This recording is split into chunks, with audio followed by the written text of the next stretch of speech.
So I said to Bruce, I said, really, I want to make the film in the way that you made Nebraska. Minimalist, stark, no gloss, no spectacle. The camera never looks away. And it's really about you doing the incredibly hard excavating work as it relates to dealing with your familial trauma with his father, his unresolved trauma.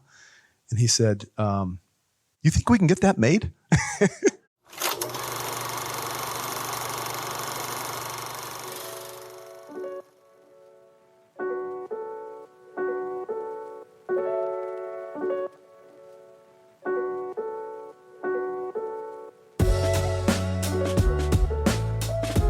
Hello, and welcome back to The Director's Cut, brought to you by the Directors Guild of America.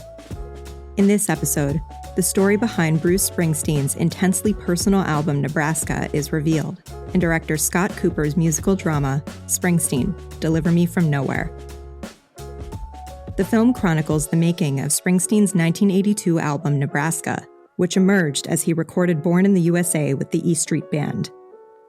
As a young musician on the cusp of global superstardom, the New Jersey rocker struggles to reconcile the pressures of success with the ghosts of his past as he records the Benchmark album. In addition to Springsteen, Deliver Me From Nowhere, Cooper's other directorial credits include the feature films The Pale Blue Eye, Antlers, Hostiles, Black Mass, Out of the Furnace, and Crazy Heart. Following a screening of the film at the DGA Theater in Los Angeles, Cooper spoke with director David O. Russell about filming Springsteen, Deliver Me From Nowhere. Listen on for their spoiler-filled conversation.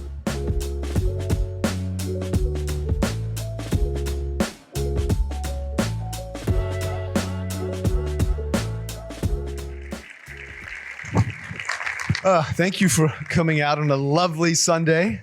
Means a lot to me. Thank you. You know David O. Russell, of course. Scott's going to interview me. The last time I moderated in here, it was with Clint Eastwood. I'll do that. I'll take that role.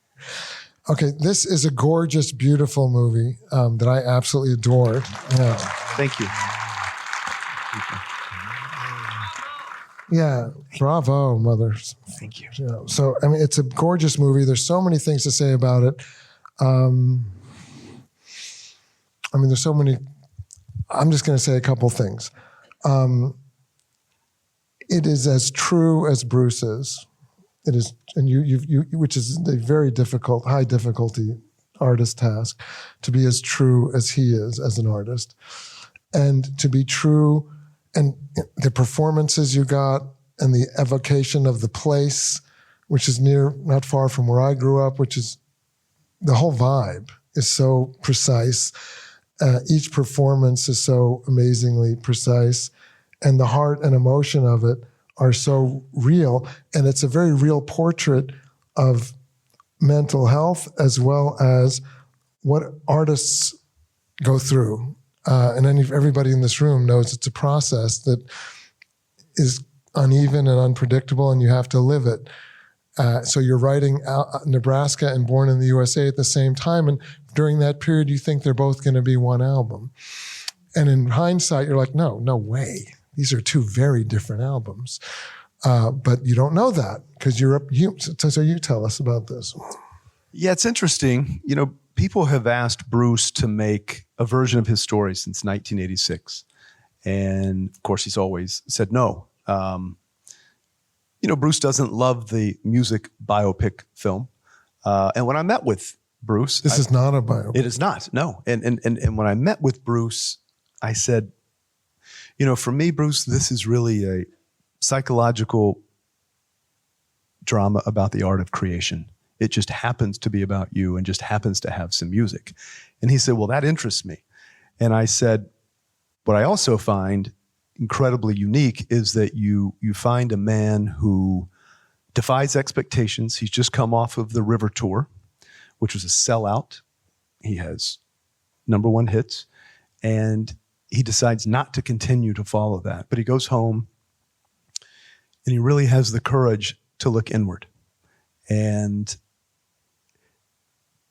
to to do what we all try to do in this room, which is to see how honest we can be in his work. So I said to Bruce, I said, really, I want to make the film in the way that you made Nebraska. Minimalist, stark, no gloss, no spectacle. The camera never looks away. And it's really about you doing the incredibly hard excavating work as it relates to dealing with your familial and, trauma with his father, his unresolved trauma. And he said, you think we can get that made? I said, well, I'm not sure, but that's how I want to really approach your world. And, Bruce is a cinephile. He had seen all of my films and some of them a couple of times. And we talked about my first film, which was also a music film that starred Jeff Bridges called Crazy Heart. And I said to him, listen, this is about exactly what you said, honesty and true, because Bruce is nothing if not honest and true. And I said, the fact that you can be at your personal low, but at your creative best is why I want to make the movie, as well as the fact that mental health, we're living in a mental health crisis that affects people from all walks of life, socioeconomic classes, all age groups, and in particular with men, kind of a loneliness epidemic where men are afraid to give voice to their pain because of the stigma around therapy. And as we see in the movie, it changed Bruce's life because he was experiencing suicide ideation. And I said, Bruce, I don't think most people know this about your life. And I think that's what's most fascinating about it. And he said, well, I'm in.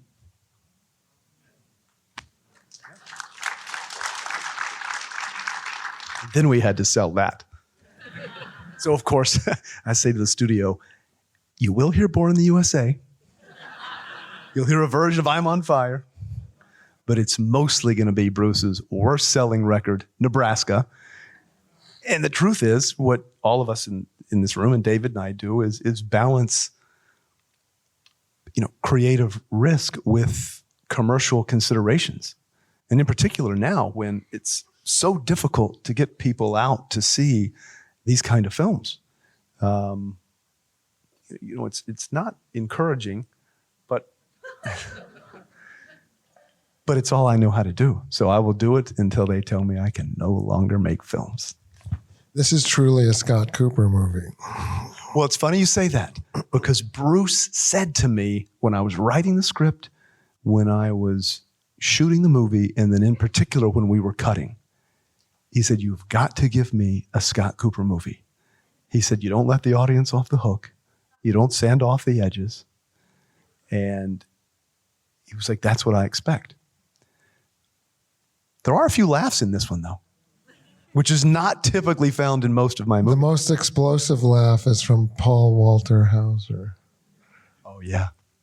I love him. Yeah. I love Born in the USA. Is that, yeah, that line. Or when Bruce is listening to Suicide, in his lowest, and he comes in and he says, somebody commit a murder in here? This is kind of hard to dance to. Tell us about the casting process. And Bruce was on set every day, so you can imagine. Yeah, which I did not expect. The challenge for the actor, while the icon is right there, who you're portraying and you're singing. So interestingly, couple of things. When writing it, and there's so much archival photography and video footage of Bruce at this time. And I was really struck by how Jeremy Allen White looks like Bruce in 81 and 82. Same bone structure, the same kind of quiet intensity and the same kind of vulnerability, like a kind of a blue collar physicality and a humility that they both share. And what I think is incredibly important, which is something they don't teach you at the actor's studio, which is swagger. Either you have it or you don't. And Jeremy has all of that. What I didn't know was how well he would sing. And that was through, the kind of humbling process of becoming Bruce. Voice lessons, guitar lessons, harmonica lessons, movement lessons. But interestingly, David and I have, between us, made, 7 movies with Christian Bale. So I called Christian and I said, hey, if you were playing Bruce Springsteen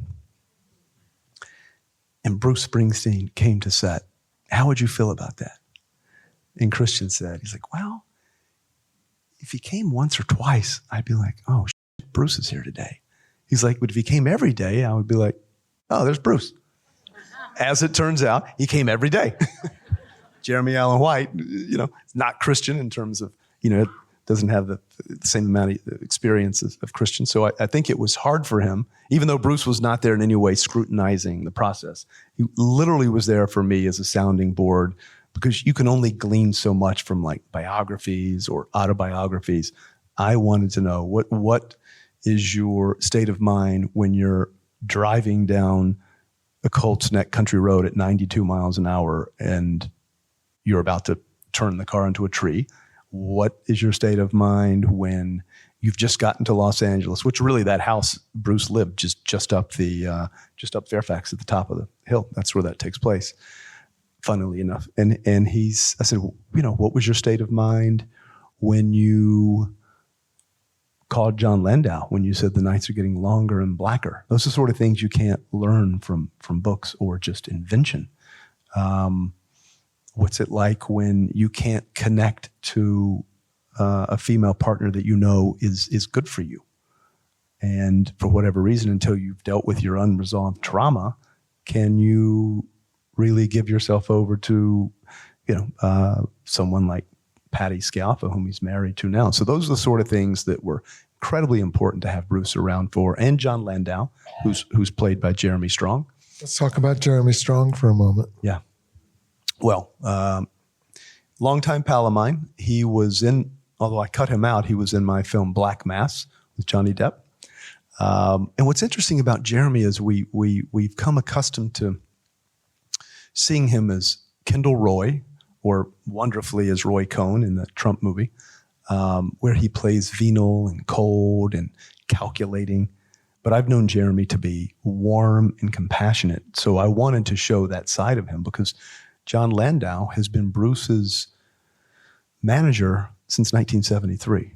And he's only ever had one in his life. And as you see in the film, he's much more than a manager. He's a artistic collaborator. He's his protector, father figure, and part-time therapist.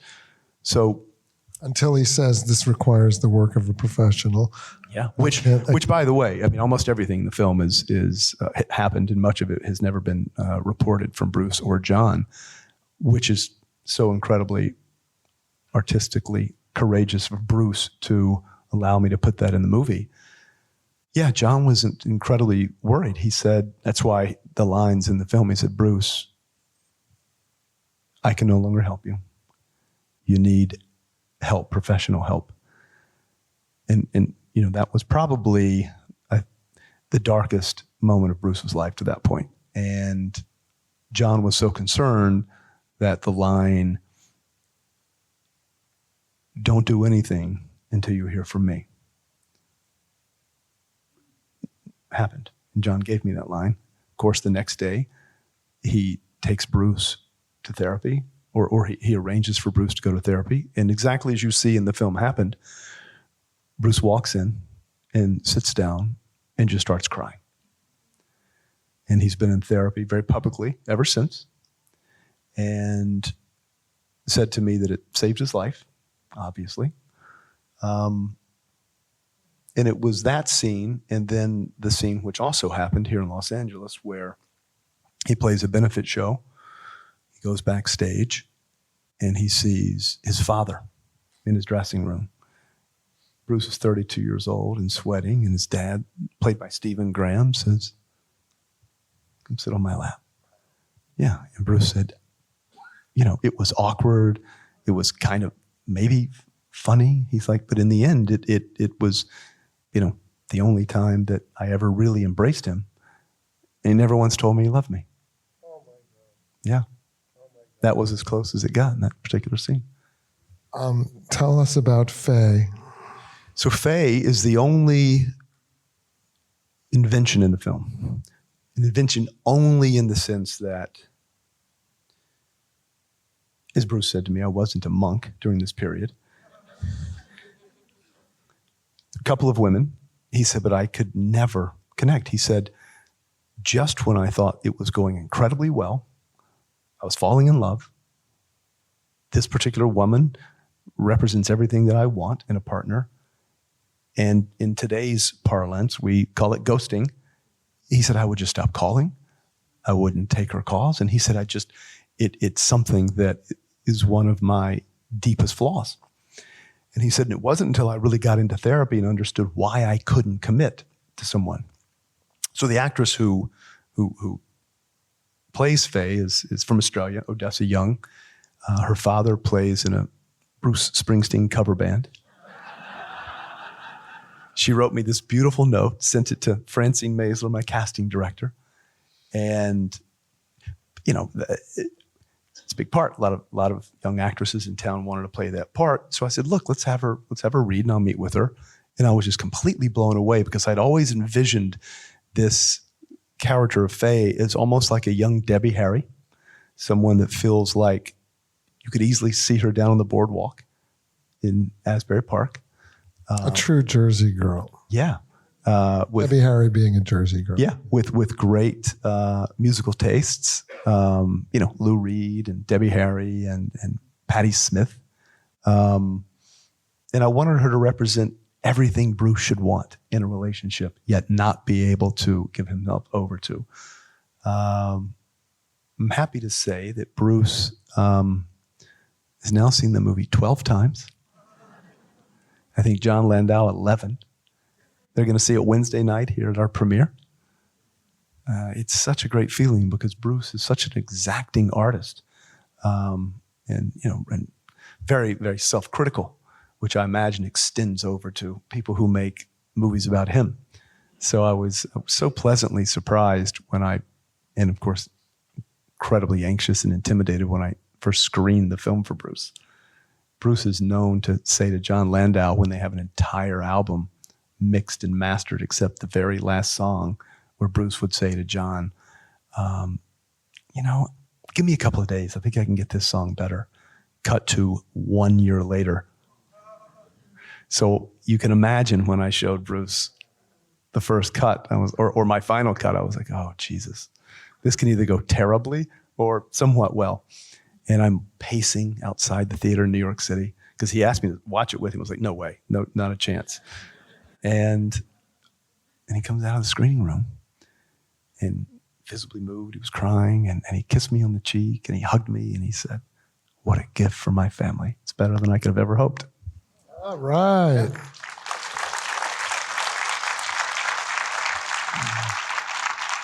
Scott Cooper and Bruce's gift to the Springsteen children and family. This explains the insides. I want to talk about the cinematic aspect of the film because it's always fascinating to me how one art form speaks to another art form, and the fact that Bruce always loved Robert Mitchum and The Night of the Hunter. Dark films. And he also loved Badlands, yeah. Badlands, another dark film. That I would say you're in that, you're in the Terry Malick category. Yeah. Thank you, David. I'm sort of in I actually had to call Terry to get the footage. Yeah. That's cool. And he said, I'll give it to you under one condition, that you don't show my scenes because I'm a terrible actor. And the fact that the title for the album, Born in the USA, we learn came from a Paul Schrader script, the writer of Taxi Driver, who wanted Bruce to do a movie with Robert De Niro. And Bruce, didn't even read the script. Stole the title for his next album, which had been called Vietnam, right? And then it became That's right. Born in the USA. He knows good titles are hard to come by. And that movie became, with Michael J. Fox and Paul Schrader, Light of Day. That's right. Right, which was not seen by too many people. No. And I saw Paul Schrader, whom I'd never met, after the New York Film Festival premiere a couple of weeks ago, and I was like, oh, God. He's part of the folklore of our country, though. Yeah. I mean, his love it. title of his screenplay went to Bruce's album. He could then Paul Schrader could no longer use the title because it was the title of Bruce's album. I know. How's that for your entertainment lawyer? How's that for guild arbitration? I think that's a tough one.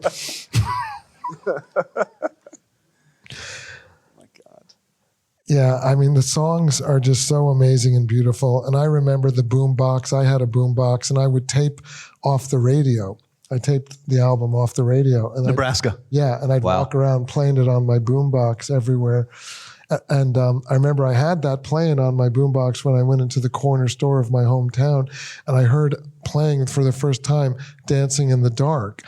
And someone said that was Bruce Springsteen. I said, that did not sound like Bruce Springsteen because it was so different from the Bruce Springsteen that I was listening to. Yeah. It was more like a top 40 hit.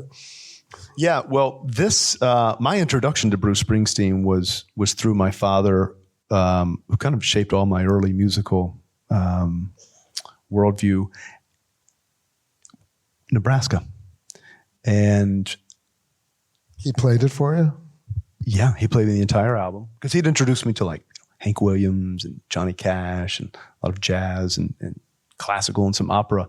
And then he introduced me to Bruce, but through Nebraska. So then when I heard Born in the USA and some of the earlier work, it seemed like two different artists. And then, interestingly, my father died the day before I started shooting the movie. So his spirit kind of carried me through until this day. And I think he would have loved it. And the last day of shooting? Well, the last day of shooting, which was the Born to Run concert sequence. That opens the movie. That opens the movie. And you see the perfect body language of Jeremy Allen White. Yes. I thought it was Bruce. Yeah, when I was setting that up and shooting that scene, I got the unfortunate news, as many people here did, that my house was burning in the Pacific Palisades. And I was like, Jesus, what else can possibly happen? And Bruce was with me that day, and my girls had raced to a hotel, and Bruce said, Scott, take your family and your dogs and move them into my house. And we lived there until we got on our feet. And my daughter Stella, her guitar burned in the fire. And what does Bruce Springsteen do? He central one of his. So the next time our house burns, I'm going in for that. Yeah, it's really been a kind of a worst year possible to, having the movie come out and having, people embrace it. It's exactly what I needed. Well, I'll say this. When you're talking to the muses and you go into a certain energy, as when Polanski made Rosemary's Baby, that year the Manson murders happened, right? Ooh. And so you go into the most depressed, suicidal year of Bruce's life, and your father dies and your house burns down because you're dealing with the legacy of his ashes from his life, the legacy of shadow. And the movie beautifully illustrates how you cannot have Born in the USA exuberant songs without having the sadness and full dimension of sadness that has trailed him his whole life. Yeah, it's kind of remarkable that Bruce, during this incredibly difficult time, but at his creative best, could write such stark and dark and somber music in Nebraska, but also give us these anthems, some of which are like Born in the USA, Misunderstood, on the Born in the USA record. It speaks to his, obviously to his very broad range, but... you mean he wrote them while he was doing Nebraska? Yeah. The fact that he could do both. And as he was accustomed to doing, as you see in the film, he didn't even think he was making an album. He would make these demos and then take them to the E Street Band, and they would electrify them.